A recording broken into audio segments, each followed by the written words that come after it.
Model kita ini Tuhan bilang, kamu adalah serupa dan segambar dengan Dia. Amin. Saudara, di sana tidak dibutuhkan lagi khotbah, saudara. Di sana tidak dibutuhkan lagi yang namanya iman. Yang ada adalah worship. Setuju bilang kan? Amin. Di sana ada worship, saudara. Ada satu cerita yang saya ingin sampaikan di dalam Lukas pasal yang ke-36 sampai yang ke-50.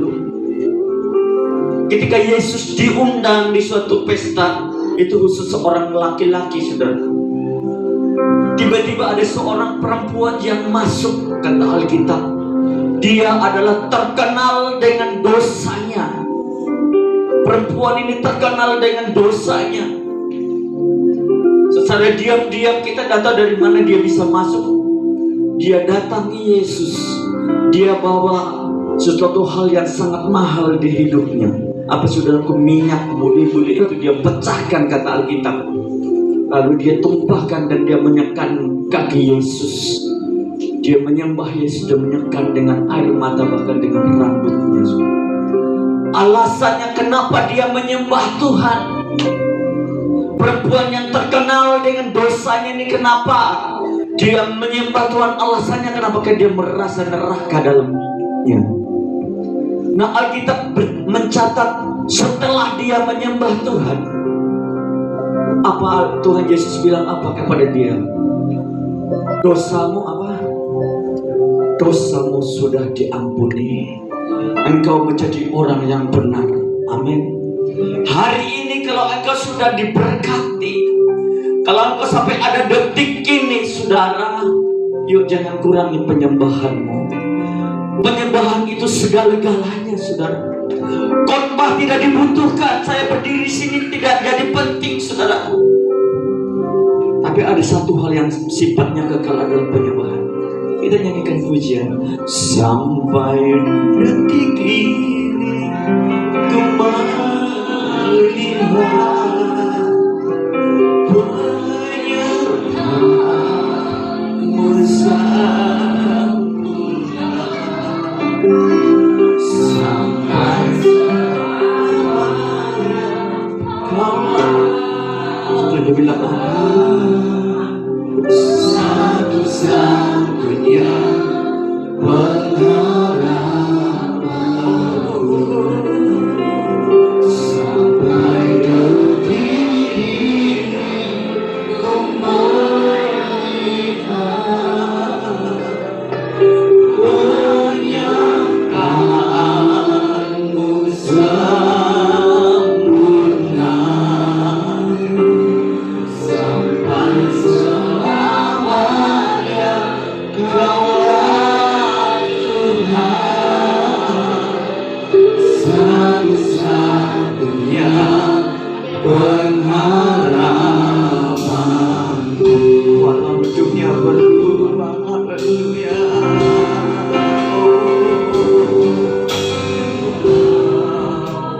Dunia berubah, oh Rabbasya, karena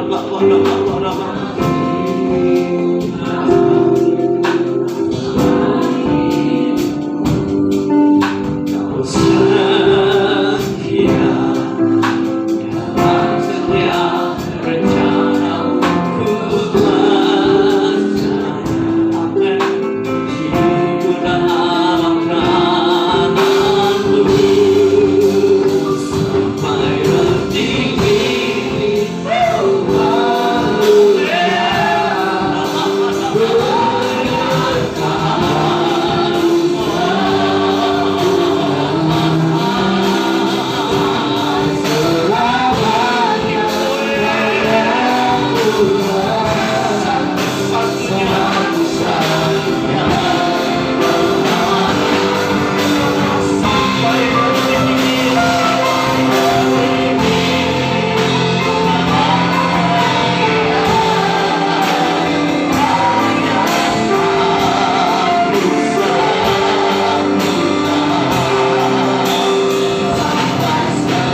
kasih Ayah. Ora masyabe naus. Ibu dia adalah baraka masyarakat adalah masyarakat. Bapa, Engkau layak terima penyembahan kami. Ora bapa sede namun tidak lama. Sembuhkan yang sakit, bebaskan yang terpikat.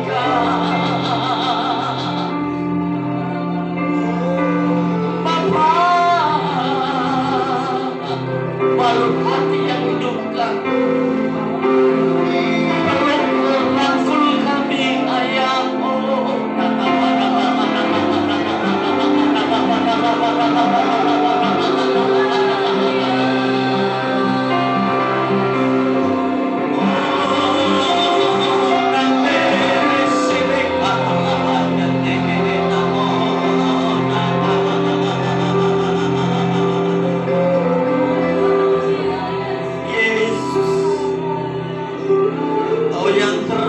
Dalam hidup kami, kasih-Mu tidak pernah berubah.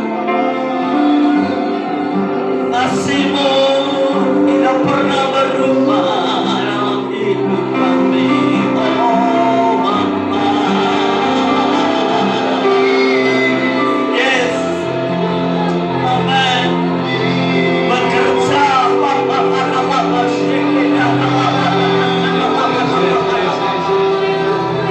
nama Yesus, dalam nama Yesus, di awal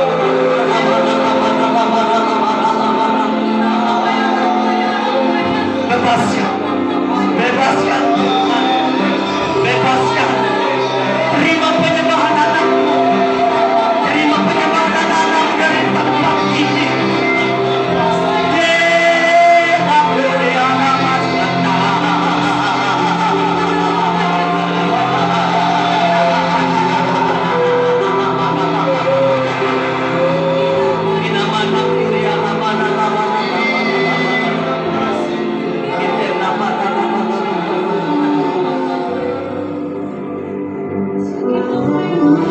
Apapun keadaanmu saat ini, mungkin engkau datang ada beban berat yang engkau bawa.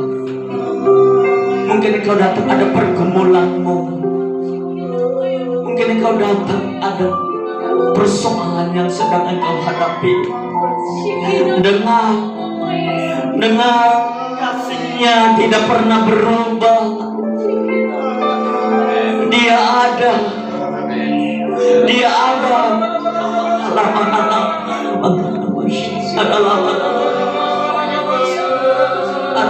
Jangan kurangin penyembahanmu. Kalau engkau ada sampai hari ini,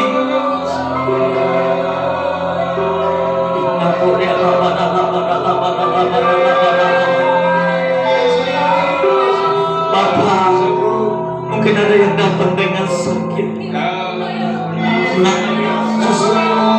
Dalam nama Yesus, dalam nama Yesus, dalam nama Yesus. Metro Engkau tabib di atas segala tabib, dokter di atas segala dokter. Oh Bapa, kuasa-Mu tidak pernah berubah dulu, sekarang sampai selama-lamanya. Terima kasih. Sampai detik yes, amin. Oh ya, penyataannya sempurna.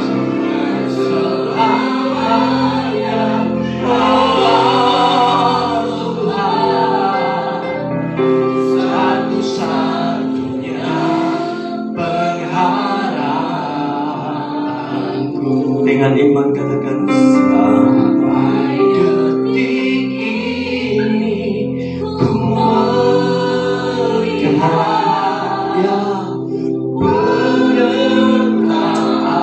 Dia tidak pernah meninggalkan kita. Sedetik pun Dia tidak pernah meninggalkan kita.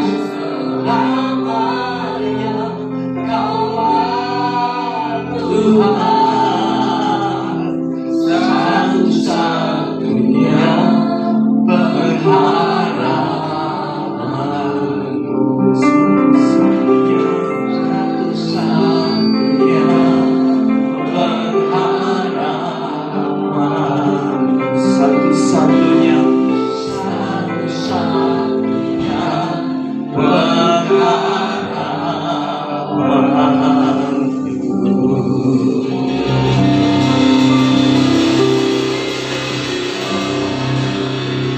Terima kasih Tuhan. Terima kasih Roh Kudus. Terima kasih Bapa. Terima kasih buat sesuatu yang Kau lakukan dalam hidup kami. Kami tidak bisa mengukur kasih-Mu dengan apa yang kami miliki. Kami tidak bisa mengukur kasih-Mu dengan apa yang sedang kami alami. Kami tidak bisa mengukur kasih-Mu dengan apa yang sedang kami hadapi. Kasih-Mu terlalu besar dalam hidup kami. Terima kasih Bapa. Terima kasih Ayah. Kami rindu firman-Mu. Sampaikan isi hati-Mu lewat hamba-Mu yang tidak ada arti apa-apa ini. Biar beberapa menit ke depan kami boleh menangkap sesuatu yang Tuhan mau dalam hidup kami, sehingga kami pulang dari tempat ini tidak sama waktu kami datang. Kami pulang penuh dengan damai sejahtera. Kami pulang penuh dengan kemenangan. Dalam nama Yesus urapi kami semua. Allah Roh Kudus ambil alih, urapi mulut bibir hamba-Mu.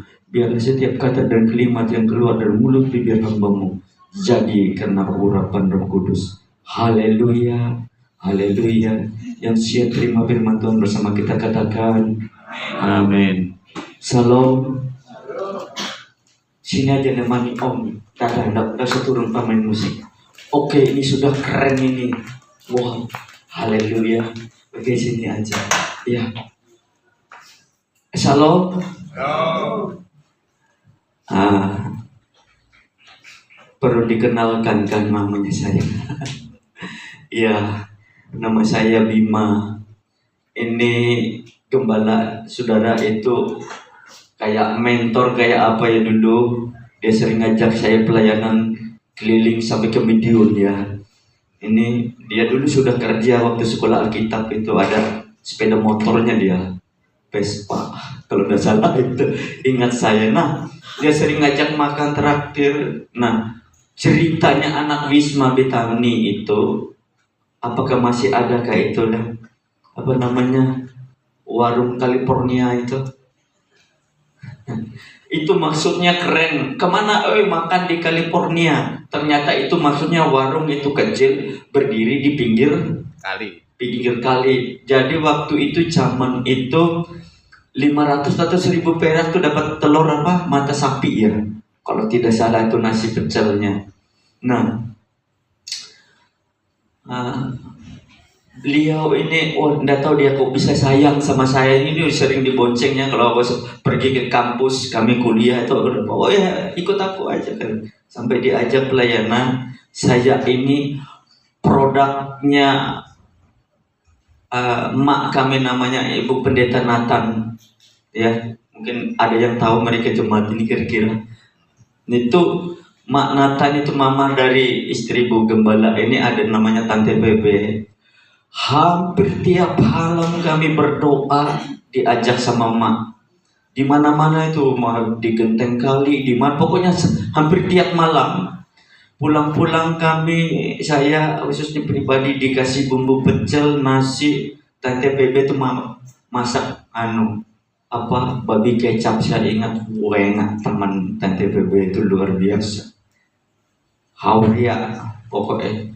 Ini ada orang bisa bahasa Dayak di sana tuh, tadi itu ketemu saudara. Mangat tutup bahasanya itu enak sekali. Tante Bebe saya bawa ke Wisma. Ada dulu kami itu punya tim Herman Lipi, Agus Sakaria, siapa lagi lah, saya, Mas Bawi, ini banyak kami. Itu diajak sama Mak Nathan tuh keliling, pokoknya keliling cowok terus. Jadi makanya gaya-gaya ada pesannya banyak berdoa gitu. Pokoknya dididik oleh Mak Nathan saya. Nama saya Bima. Saya punya anak 3, yang satu sudah kerja di Semarang sana, dia lulusan pajak, perpajakan konsultan pajak. Ya satu, apa kalau pernah dengar kasusnya Gayus Tambunan, nah dia kerja di situ, maksudnya ngaudit pajak saudaraku, gitu, pajak. Kokonya atau kakaknya adiknya namanya Amos, itu sempat atlet bulu tangkis, padahal dia dulu lahir prematur, tapi puji Tuhan yang menguburkan mimpi dia untuk bisa masuk di Platnas Cipayung sana itu gara-gara Covid tahun 2000. Itu kan Covid 2 tahun, tidak ada pertandingan, tidak boleh dipertandingkan. Dan yang terakhir anak saya ini yang bungsu ini namanya Naptali, ini atlet juga, dia baru kelas 2 SMP. Tapi tidak terkenal nama Naptali, yang dikenal dipanggil orang Kalimantan tuh Sinyo. Pokoknya cari aja di kota Kalakabuas mana yang namanya papahnya Sinyo, pasti orang tahu ya, ini dia. Itu anak saya yang bungsu, Sinyo, panggilannya Sinyo. Terus dia sampai guru-gurunya panggil dia Ayunyo apa gitu. Nah saudara, istri saya orang arek Surabaya, daerah Simulawang sana, arek Chinese. Puji Tuhan dia sudah bersama Yesus kurang lebih 3 bulan yang lalu. Dipanggil Tuhan lewat suatu penyakit kanker, saudara, kanker payudara. Nah saudara, saya kesini diundang oleh Forum Restoran Halim Group itu untuk mengisi sampai hari Senin. Tanggal 17 saya ngisi di Solo di tempat teman saya, pendetanya Pak Yakub di GPDI kalau tidak salah. Nah saudara, saya kangen sekali dengan apa Mas Bawi ini, kayak orang tua juga dulu buat saya. Bilang aku ada ke Surabaya, dibilang ayo ke tempatku, aku bilang boleh katanya. Aku mau, kalau tidak pelayanan apa saksian aja oke. Kalau saya kesaksian tentang Kalimantan, mungkin Bapak siapa yang? Toto. Pak Toto. Ya. Dia mungkin tahu banyak tentang Kalimantan. Di sana tuh ibadahnya bebas ya Pak ya. Kau ono sing ganggu kau. Malah justru kita yang nekan mereka. Karena menangnya mungkin salah satu di Indonesia, menangnya karena ada hukum adat. Hukum adat itu kayaknya peraturan pemerintah dia di atas. Gitu. Peraturan undang-undang yang ada di Indonesia, di sana pasti adat dulu berbicara. Dulu ada masuk, pernah dengar ya, ketua, saya tidak sebut. Dia cuma sampai lapangan aja, lapangan pesawat itu sudah dikejar karena mau mendirikan suatu apa gitu. Saya tidak sebut. Mungkin pernah lihat itu cerita itu, sudah dikejar pakai mandau, dia tidak bisa turun. Nah, mungkin Bapak Toto itu tahu cerita persisnya bagaimana. Tapi orang Dayak itu sebenarnya baik, dan sulit juga membedakan antara Dayak dengan orang Chinese karena keturunan Mongolia dari sana hampir beda. Bahkan kita tertipu, kita pikir orang Chinese itu, padahal bukan, itu Dayak putih-putih, sipit-sipit matanya. Nah, kehidupan di sana kalau mau dibilang ya enak, mungkin Bapak tahu. Malas-malas ya orang ya Pak ya. Pergi mancing, cari sayur, namanya sayur kelakai ya Pak ya. Udah itu bisa makan, atau daun kelakai itu kayak pakis merah lah. Bapak tahu kelakai.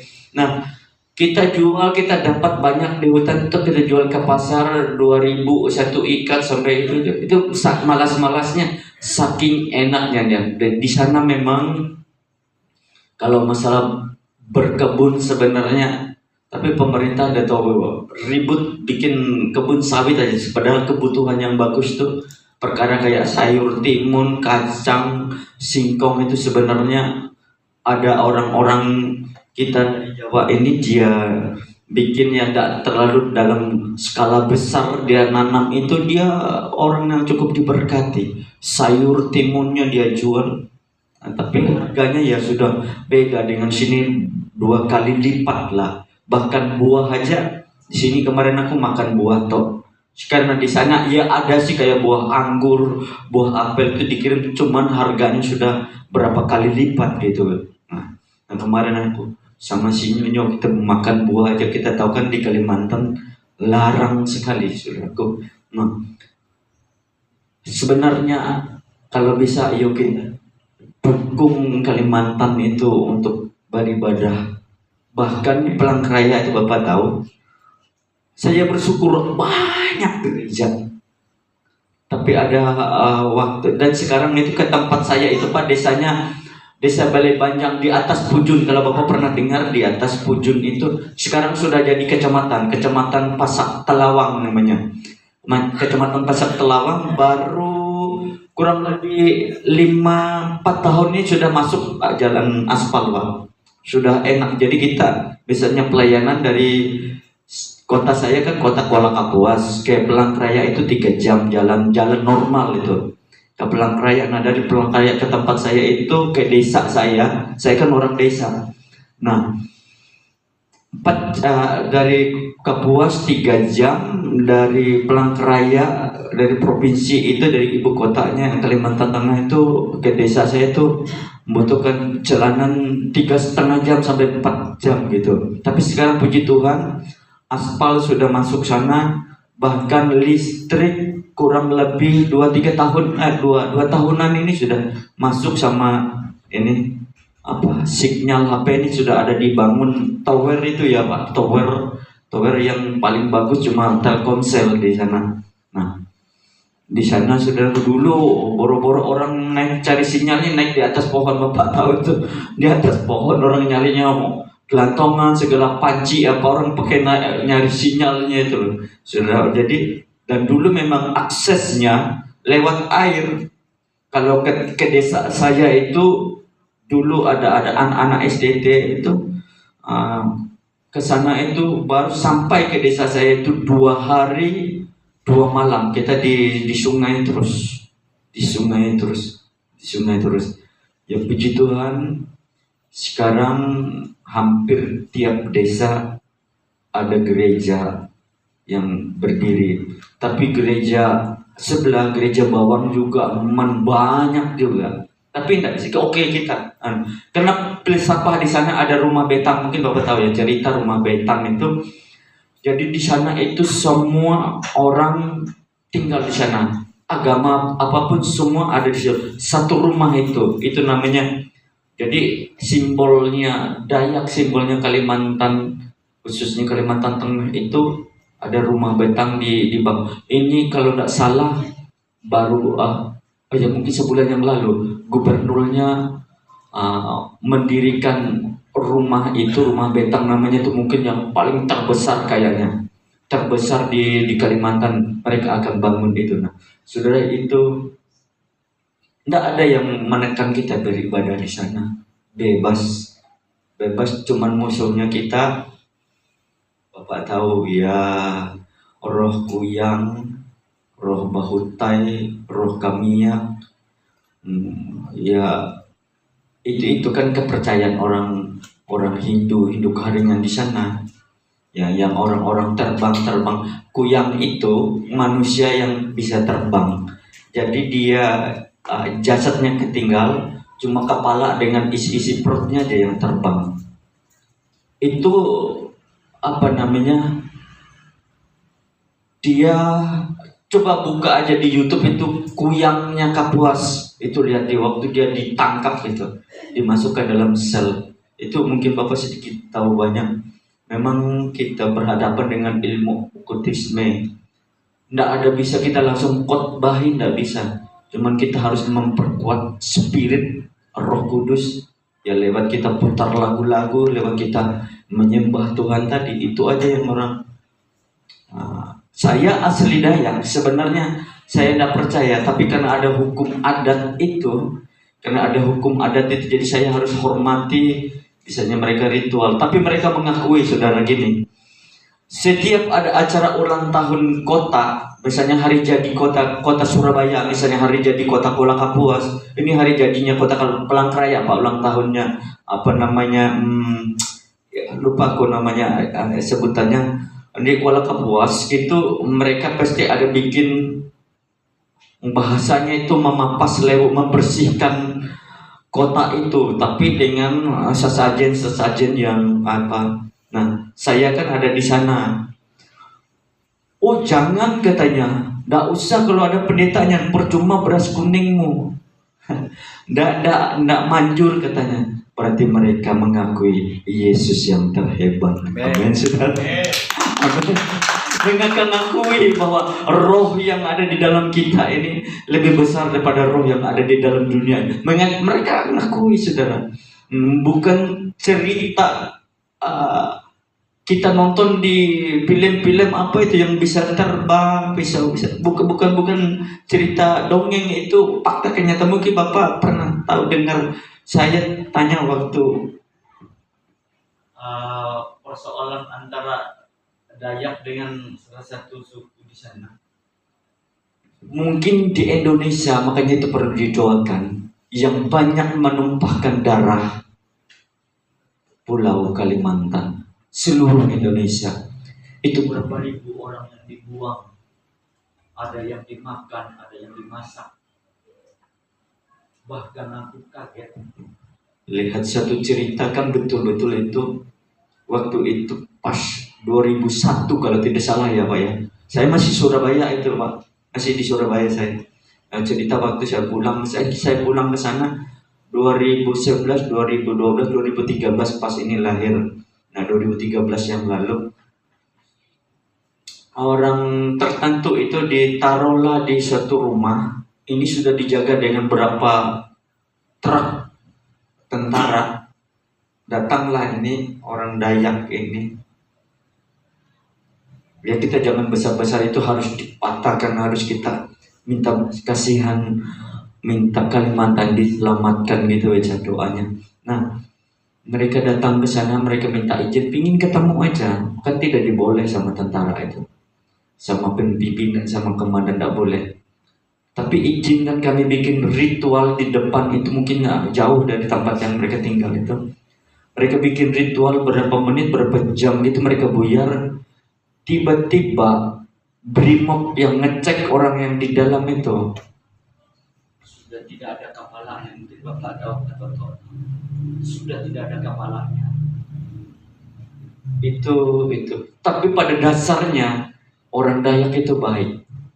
Ya saya bilang tadi, sulit kita membedakan antara Dayak dengan Chinese gitu, mereka baik sekali. Cuman persoalannya dari suku ini, misalnya dipinjam nih, kamu bolehlah jualan di sini. Lama-lama dikuasai, lama-lama gimana gitu. Nah, ibaratnya sudah dikasih hati, mau jantung lagi, saudara. Nah, itu keadaannya Kalimantan. Gampang susah kita memenangkan jiwa kalau bisa memegang kepala sukunya. Luar biasa. Yang lain itu ngikut aja. Ada banyak yang tokoh-tokohnya itu yang sudah cinta Tuhan, yang luar biasa, dia kembalikan menginjil supaya mereka terima Yesus. Sampai hampir ada gereja karismatik, hampir ada gereja GBI di seluruh sepanjang jalur Sungai Kapuas, kalau khususnya di kota Kuala Kapuas. Kota yang paling maju itu Pangkalan Bun Sampit, itu banyak juga orang, memang hampir 80% orang Chinese di sana menguasai, dan itu orang luar biasa. Jadi memang puncaknya waktu itu kan perangnya di Sampit, ada Tugu Perdamaian di sana itu, ada Tugu Perdamaian. Sebenarnya mereka tidak boleh masuk di sana selama 25 tahun, tapi sekarang boleh mereka masuk asal tahu aturan gitu. Tahu aturan sudah tidak lagi. Jadi luar biasa. Yuk doa buat Kalimantan biar dari sana. Maaf, seandainya di sini dilarang berdoa, dilarang ke gereja, dibuyarkan. Di sana kita bebas loh, bebas, sama bebas kita memuji Tuhan. Nah, itu mungkin kesaksian dari saya. Kita akan berapa jam, Pak? Bebas ya. Berapa jam biasa? Kita buka Alkitab kita ini, baru saya Yosua pasal yang pertama. Mungkin saya sudah kasih itu.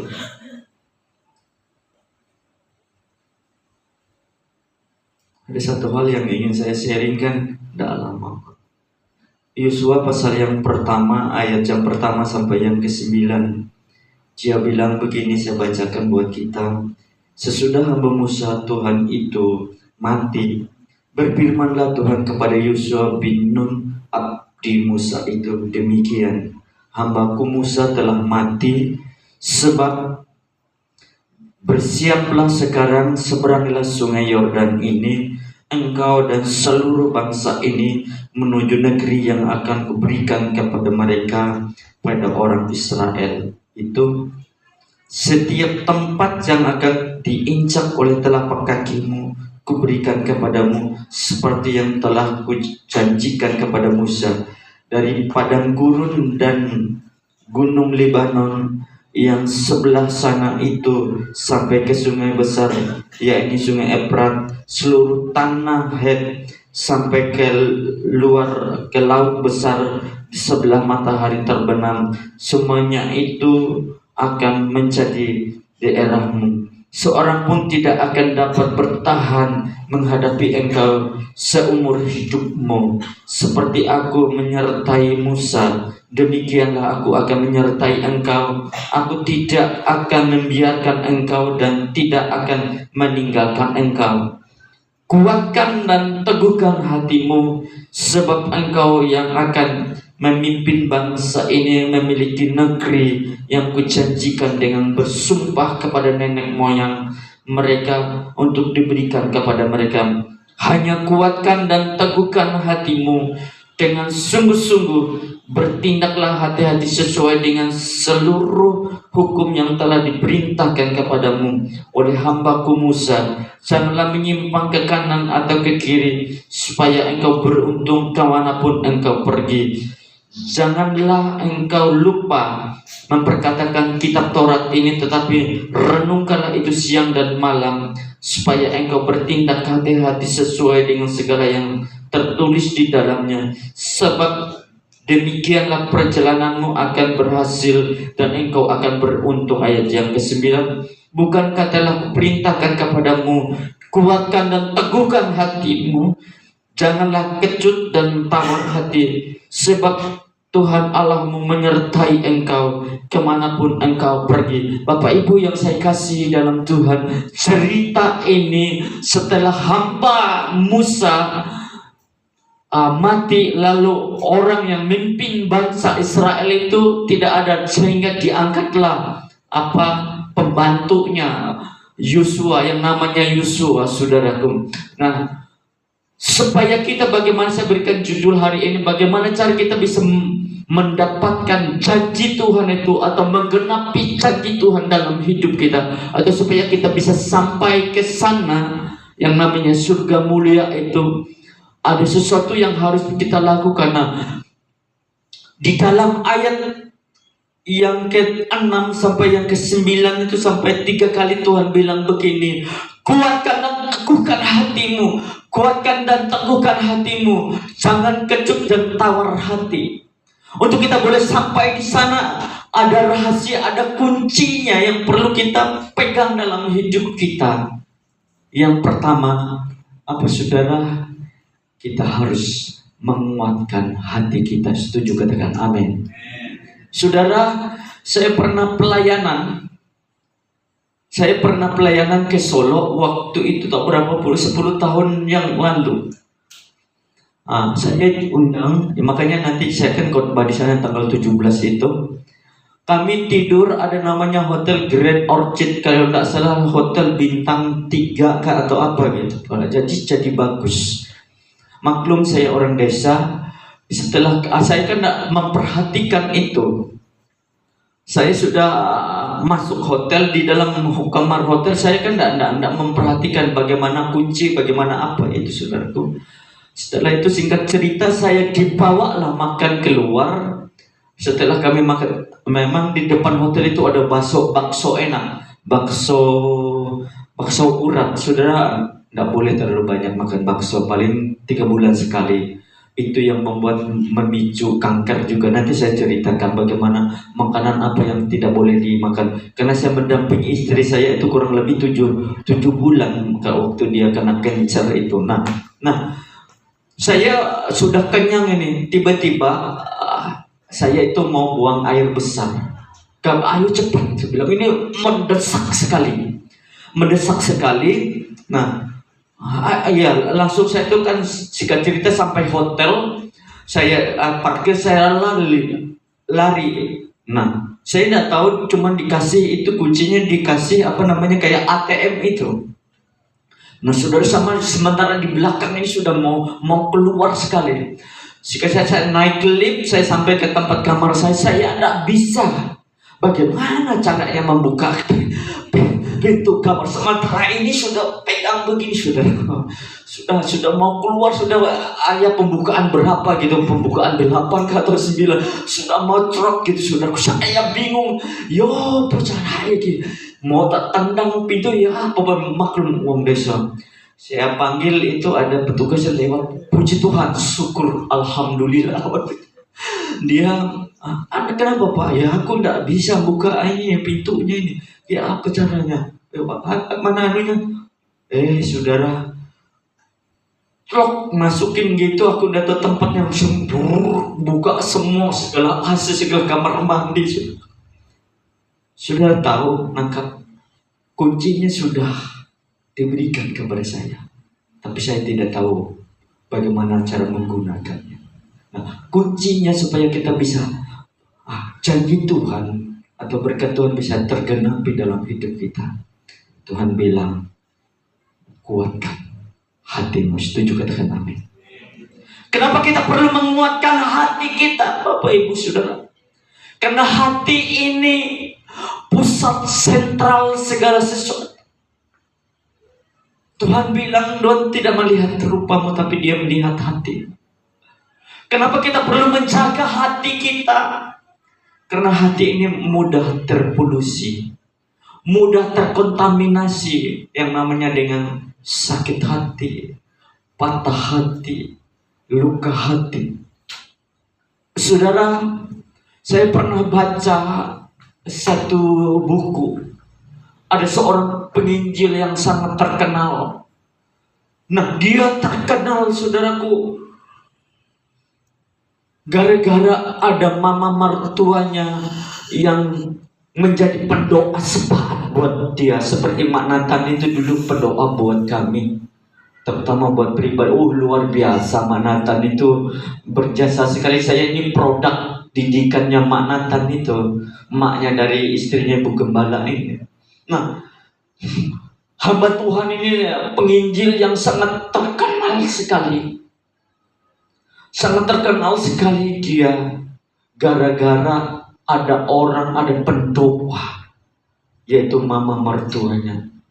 Tapi satu ketika mama mertuanya meninggal, si penginjil ini dalam penglihatannya, dia dibawa satu ketika dalam penglihatannya, mama mertuanya tidak masuk tanah Kanaan, dalam arti tidak masuk surga. Dia protes sama Tuhan, kenapa mama mertua saya tidak masuk surga? Sementara saya bisa sebesar ini, penginjil dipakai Tuhan dengan luar biasa seperti ini. Itu gara-gara mama mertua saya menjadi pendoa sepakat saya. Dia bertanya kepada Tuhan, mengapa mama mertua saya tidak masuk? Malaikat bilang, Tuhan bilang kepada dia, mama mertuamu simpan sakit hati. Wow, sedikit katanya. Sedikit dia simpan sakit hati. Saudara, tidak ada lagi syarat lain, tidak ada cara lain untuk kita boleh bisa menerima janji Tuhan tergenapi dalam hidup kita, supaya kita bisa sampai di sana. Tidak ada lain, saudara, kita menjaga hati kita. Jangan simpan sakit hati. Kenapa kita harus menjaga hati? Seperti saya katakan tadi, karena hati ini mudah terkontaminasi, mudah terpolusi, mudah yang namanya sakit hati, kecewa dan sebagainya. Hari ini, kalau engkau masih ada simpan, yuk belajar tinggalkan itu sakit hatimu. Saudara, obat sakit hati tidak ada. Dokter tidak bisa menyembuhkan yang namanya sakit hati, tidak bisa. Walaupun kita memiliki dokter, pergi berobat kemana, tidak bisa. Tidak bisa, tidak ada obatnya.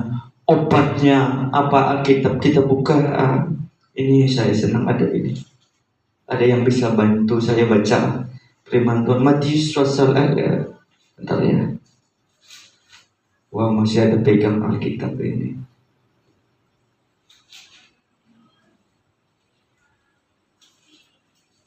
Bentar. Markus lah.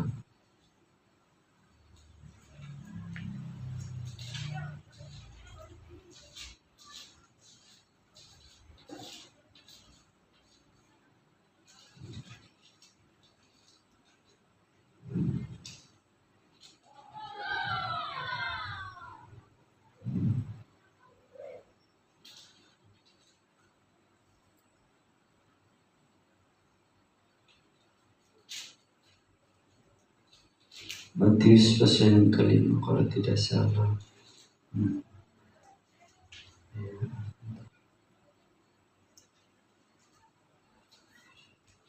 Obatnya di Matius itu dia bilang begini. Obatnya hanya ada satu, mengampuni. Kalau engkau tidak mengampuni, Bapa di surga juga tidak mengampuni kamu. Itu obat sakit hati. Hanya itu aja obatnya. Dan yang kedua, bagaimana kita bisa sampai ke sana untuk bisa menggenapi janji Tuhan itu, saudara. Ya, itu. Tidak ada lain, kita harus hidup sungguh-sungguh di hadapan Tuhan.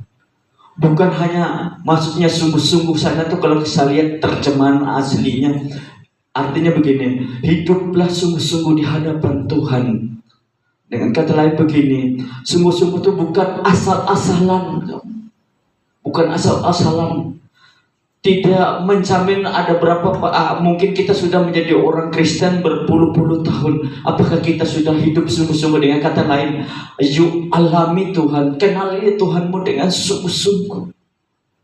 Dengan cara lain tadi, menjaga hati kita, membuang hal-hal yang saya sampai membaca buku yang saya ceritakan tadi, seorang penginjil itu tadi. Wow, dia ini hebat, tapi mama mertuanya tidak disampai di sana. Bukankah itu yang ditanamkan oleh iblis sekarang, supaya kita sakit hati dengan anak kita, dengan suami kita, dengan istri kita? Yuk, buangkan itu. Hiduplah sungguh-sungguh di hadapan Tuhan. Nah, firman Tuhan berkata, dengan apa aku bisa mempertahankan kelakuan? Makanya Tuhan bilang begini, jagalah hatimu dengan segala kewaspadaannya, karena dari situ terpancar kehidupan. Ini yang ngomong bukan orang-orang yang biasa-biasa, yang ngomong ini raja, saudaraku, Raja Salomo di dalam Amsal pasal yang keempat ayat 23 kalau tidak salah. Jagalah hatimu dengan segala kewaspadaannya, karena dari situlah terpancar kehidupan. Dengan kata lain, berarti hati kita ini yang menentukan hidup kita bagaimana di hadapan Tuhan. Oke lah, orang bilang apa dengan hidup kita, tapi kalau kita hidup dengan sungguh-sungguh di hadapan Tuhan, bukan asal-asalan di hadapan Tuhan, saya percaya janji Tuhan pasti kita akan genapi. Amin. Janjinya untuk kita bisa sampai di sana. Saudara, saya mau cerita tentang istri saya. Tidak ada keluhan, Tidak ada keluhan. Mungkin karena dihidup di Kalimantan itu kan orang-orang Chinese itu kan bisnisnya ya, pokoknya ya paling malas kita istilahnya dapat duit itu kalau memang kita sungguh-sungguh kerja apa paling malas itu 50.000 sehari itu paling malas itu kita kerja. Memang apa di sana memang kebutuhan hari-hari itu apa namanya ya besar sih, makan pokoknya di atas 25.000 itu baru bisa kita makan, kan mungkin itu paling murah 15. Tapi sekarang Pak masuklah yang namanya apa namanya quick chicken apa itu yang dia itu mereka bahkan gacoan sudah masuk di sana Pak, di kota Kuala Kapuas Pak Toto masuk di sana, jadi itu rame. Jadi kalau mau bikin jual warung makan bisa, pokoknya sana di kerjaan orang sana. Di sana kalau itu ada 2 hari libur mereka hari dalam 1 minggu. Yang karena mungkin ikut adat istiadat itu orang hari Jumat dengan hari Jumat sama hari Selasa itu mereka tidak mau kerja. Hari itu hari jahat kita. Padahal kita orang Kristen kan tidak mengenal itu. Semua hari baik, amin. Semua hari itu hari baik, tapi itu Pak Gembala hari Selasa, hari Jumat itu sepi, bahkan yang itu toko-toko mereka tutup, mereka tidak mau jual kalau hari Jumat yang penatik itu, yang kuat anunya itu tidak mau jual kan dia hari Jumat sama hari Selasa. Istri saya bisnisnya dia menggait dengan pemerintahan, dengan orang pengusaha hotel, pengusaha potong sapi itu kan pengusaha di sana kan istri mamahnya mereka ini kata kami saya kan ternak babi saudara, karena di sana babi itu sangat mahal. 1 kilonya mencapai 150 daging campur. Kalau daging khusus gitu 170 sampai bisa bahkan lain yang kalau ada dendengnya lebih mahal lagi. Kota saya Kuala Kapuas masih kurang kuota babinya. Jadi teman saya karena dia puji Tuhan berhasil sekarang dari Surabaya ini 2 minggu atau seminggu sekali disuplai dari Surabaya ini disuplai daging babi ke tempat kota saya 1 box. Jadi ya memang salah satu bukan promosi, daging yang paling terbagus di dunia cuma daging babi. Sungguhan itu sudah paling enak pol ya daging babi. Mau dimasak apapun, mau dibakar, mau dimasak kecap. Saya ingat masak kecapnya Tante PB itu paling enak dulu. Haleluya. Ya, nah istri saya kerja, mungkin saking enak tidak ada keluhan. Tidak ada keluhan, tiba-tiba batuk kita bawa ke lab, ada cairan sudah. Penyebab cairannya karena ada benjolan di sebelah kanan. Sudah menyebar ke paru-paru. Jadi cuman dia bilang begini, aku siap kok, siap ketemu Tuhan dan siap mati. Aku tahu aku siap. Nah saudara, tahukah kita di sini hanya sementara. Ketika kita berhadapan dengan Dia, kita berhadapan dengan Sang Pencipta, Sang Pemilik kehidupan itu, tidak ada satupun yang bisa kita bawa di sana. Yang kita bawa hidup kita, hati kita di hadapan Tuhan yang bersih, tanpa ada cacat celah, tanpa ada kepahitan, tanpa ada sakit hati di sana. Saudara, jaga hati, hidup sungguh-sungguh. Ketika saya menemani istri saya itu, yang orang tahu saudara, orang tahu Tuhan sungguh-sungguh itu, alami Tuhan sungguh-sungguh itu ada 2 tempat. Yang pertama penjara, yang kedua rumah sakit. Di situ dia betul-betul butuh Tuhan. Makanya sebelum kita mungkin diizinkan Tuhan alami sakit-sakitnya, yuk kita hidup sungguh-sungguh di hadapan Tuhan. Alkitab mencatat, jangan menyimpang ke kiri atau ke kanan. Hiduplah sungguh-sungguh di hadapan Tuhan. Setuju katakan amin. Amin sudah. Jaga hatimu, hiduplah sungguh-sungguh di hadapan Tuhan. Dan yang terakhir, yang ketiga, saudara,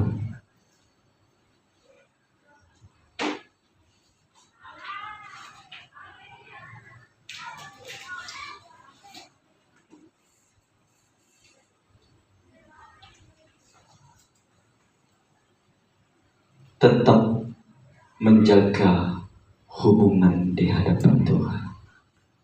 Hidupmu tetap terkoneksi di hadapan Tuhan. Saudara, mengapa hubungan kita bisa putus di hadapan Tuhan? Penyebabnya hanya satu, adalah dosa. Kita dengar cerita Alkitab ketika Adam dan Hawa jatuh dalam dosa. Tuhan mencari mereka. Adam, Adam, di manakah engkau? Saudara, Adam merasa malu karena dia melanggar mandat yang Tuhan bilang, jangan memakan buah pengetahuan yang jahat itu. Penyebab utama kenapa kita tidak hubungan kita bisa terputus di hadapan Tuhan, penyebabnya adalah satu hal, dosa. Saudara, sebagus-bagusnya HP kita, kalau koneksinya tidak ada, walaupun harga HP kita mungkin yang terkenal dengan iPhone dan segala macam bahasanya, tapi kalau tidak ada koneksinya dengan sinyalnya, HP ini tidak ada guna. Saudara, saya mau bilang, untuk kita bisa masuk sampai di sana, ketemu dengan Dia, saudara, sebenarnya kita dunia ini Alkitab mencatat cuma sementara. Di sanalah tempat kita yang sesungguhnya. Kematian itu bukan akhir dari segala kehidupan kita. Kematian adalah awal kehidupan kita bersama dengan Tuhan. Saudara, kalau kita belajar Alkitab, tempat kita di sana itu, wow, lantainya mungkin kita sudah dengar sih, lantai ini dari emas, dindingnya dari permata, intan dan segala macam. Dan di sana tidak ada yang harus kita lakukan, cuma kita adalah worship. Makanya saya bilang, jangan kurangi worship. Penyembahan itu berbicara tentang hubungan kita di hadapan Tuhan. Penyembahan tanpa harus disuruh oleh WL. Nah, pribadi kita jalin hubungan kita dengan Dia. Kalau kita tidak punya koneksi, tidak terhubung terus, bagus apanya, seperti saya katakan tadi, saya bagus apanya, HP kita tidak bisa digunakan. Amin. Tidak bisa digunakan. Yuk jaga terus hubunganmu dengan Tuhan. Kau harus terkoneksi dengan Dia dimanapun kita berada. Saudara, ibadah itu esensinya adalah kita ketemu Tuhan. Penyembahan itu berbicara tentang hubungan kita dengan Dia, terkoneksi terus. Bukan kita asal-asalan nyanyi. Pujian kita itu satu ungkapan iman kita setuju kepada Tuhan. Iman kita kalau ketemu, penyembahan kita dahsyat, saudara. Saudara tahu, penyembahan itu saya baru baca tentang Paulus dan Silas. Kita pernah dengar di sana, saudara. Mungkin pernah kita dengar baca, kita sudah dengar hamba Tuhan khotbah tentang Paulus dan Silas yang dipenjarakan di bawah tanah. Bukan hanya mereka dipenjarakan, tapi tangannya diborgol, dirantai. Apa yang dilakukan oleh Paulus dan Silas? Alkitab mencatat mereka mulai worship, mulai menyembah Dia. Saudara, di sini suku lihat pemainnya keren-keren, luar biasa. Nah, waktu Paulus dan Silas, waktu dia menyembah Tuhan di sana, nggak ono musik. Alkitab mencatat mereka diikat, dipasung. Nggak ada alat musik di sana. Toh kalau kita ada alat musik ini, yo jangan anggap-anggap. nyembah. Amin. Nyembah doa. Alkitab mencatat ketika Paulus dan Silas menyembah Tuhan, apa yang terjadi? Gempa bumi, pintu-pintu penjara dibukakan. Saudara, seperti saya singgung tadi, perempuan yang terkenal dengan dosanya,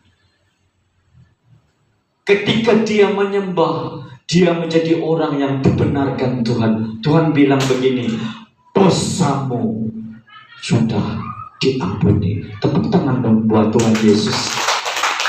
Haleluya. Mari kita akan menyanyikan pujian.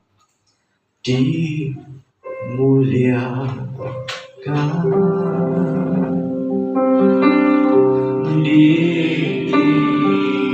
tanpa dipaksa, saudara, tuh Yesus Tuhan. Amin.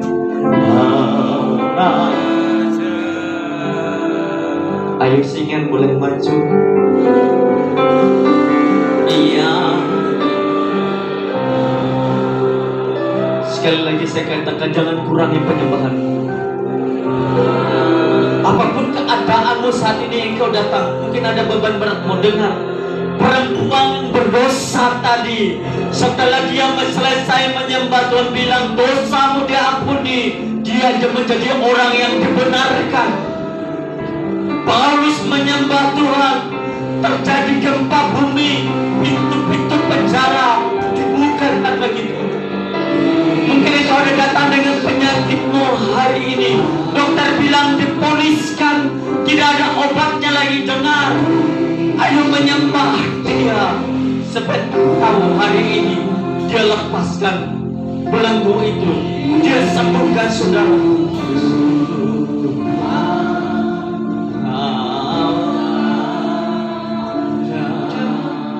Dengan pelan, dengan lembut kita nyanyikan pujian. Dimuliakan Murrapa Syaborira Lama Syadalawa.